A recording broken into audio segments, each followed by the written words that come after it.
Cześć, nazywam się Sławek i witam w Dalton Laboratories. W dzisiejszym filmie kontynuuję temat Amigi. Jaki tym razem mam problem z moją Amigą? Taki, że jestem w posiadaniu oryginalnej myszki amigowej, tak zwanej trumienki, na chodzie. Jednak używanie jej w dzisiejszych czasach, delikatnie mówiąc, do przyjemności nie należy. Gubi kliknięcia, jest mało płynna, toporna, powolna. Wolałbym w jej miejsce użyć współczesnej myszki USB. Nawet najtańsza myszka oferuje lepszą rozdzielczość, no i przyjemniej jej się używa. Podobnie rzecz ma się z joystickami. W latach 90. używałem m.in. polskich joysticków firmy MAT, gdyż nie miałem za bardzo wyboru. W dzisiejszych czasach wyboru jest aż nadto i wolałbym do gier użyć pada od PlayStation 4, do którego jestem najbardziej przyzwyczajony.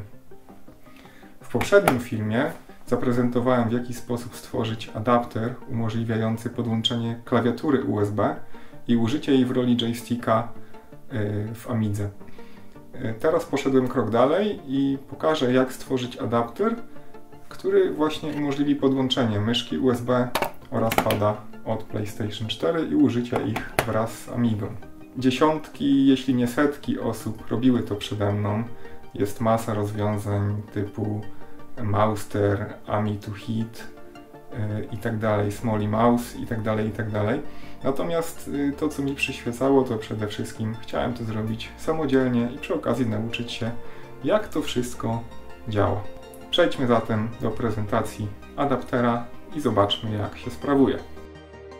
Adapter, jaki zaprezentowałem w poprzednim filmie, wykonany wówczas na płytce prototypowej z pałętającymi się kabelkami łączącymi gniazdo Amigi z mikroprocesorem, przełożyłem do postaci płytki drukowanej, niewielkiej.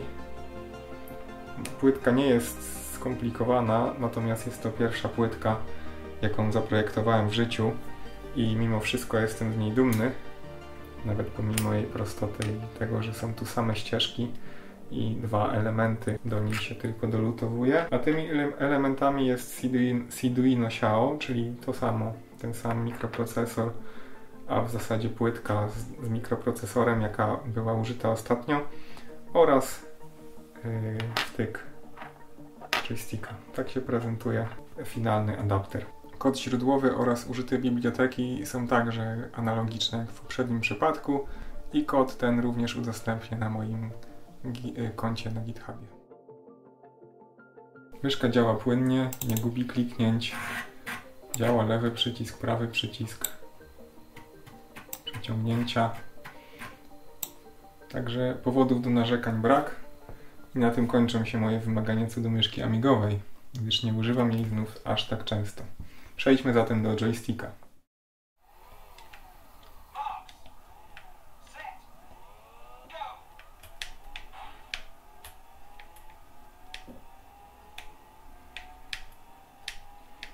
Lewy joystick spada, działa jako kierunki joysticka amigowego, ale możemy też użyć krzyżyka, tutaj po lewej stronie tych przycisków, natomiast krzyżyk z prawej strony działa jako fire.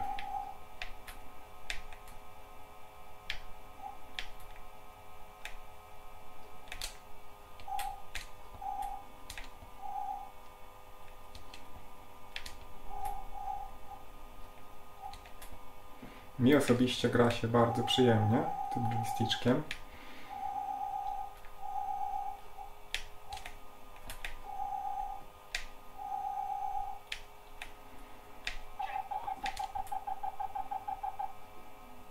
Zobaczmy może jeszcze jakąś inną grę, oprócz Lotusa.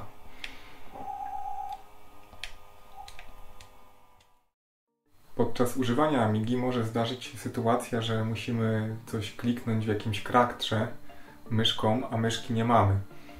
Wersja adaptera obsługująca pad także może służyć jako myszka, jeśli adapter jest włożony w odpowiednie gniazdo, czyli w gniazdo myszy, a nie w gniazdo joysticka. Wówczas prawy joysticzek spada, przesuwa kursor myszy, no tutaj możemy wybrać odpowiednią opcję w ten sposób. Natomiast krzyżyk działa jako lewy przycisk, kółko jako prawy i możemy w ten sposób rozpocząć ładowanie gry i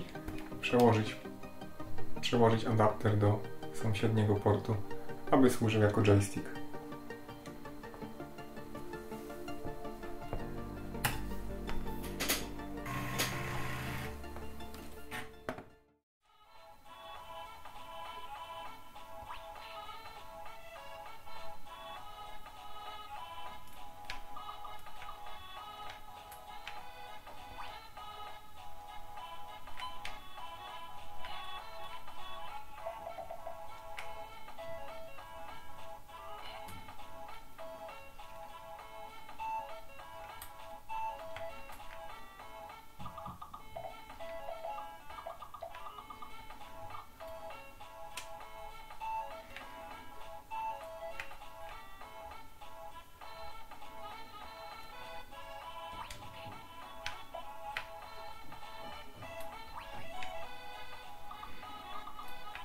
Mi jako osobie przyzwyczajonej do pada od PlayStation 4, no gdyż gram też we współczesne gry, bardzo wygodnie gra się nim na Amidze, szczególnie właśnie przy użyciu tego joysticka, a nie tych przycisków. Myślę, że bez problemu tutaj, nawet po paru miesiącach przerwy, doszedłbym co najmniej do 4. levelu, więc nie będę teraz tego kontynuował na wizji. Na dziś to wszystko. Dziękuję za oglądanie. Jeśli nie chcecie przegapić podobnych filmów, zachęcam do subskrypcji. A ja sobie jeszcze chwilę pogram.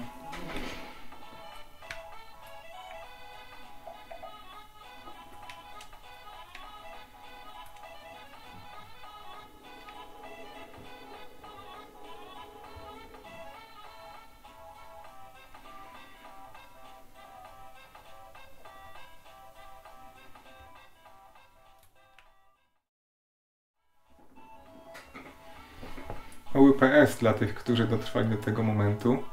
Garść informacji organizacyjnych. Widać po historii filmów, jakie wrzucam na kanał, że szukam formuły na ten kanał, na jego prowadzenie. Jedne filmy były po angielsku, inne po polsku, jedne trwały godzinę 30, inne trwały 10 minut. Przeanalizowałem odwiedziny, przeanalizowałem statystyki, listę subskrybentów i zdecydowałem, że od tego filmu będę zwracał się przede wszystkim do rodaków po polsku w moim ojczystym języku, natomiast będę zawsze dbał o to, aby też dodać angielskie napisy. Jedno co jest pewne to cel, po co ja to wszystko robię. Robię to po to, żeby inspirować do podejmowania takich właśnie hobbystycznych wyzwań związanych z elektroniką, z programowaniem, z retrokomputerami, z audio, być może w przyszłości też z fotografią. I to tyle. Dziękuję jeszcze raz za oglądanie.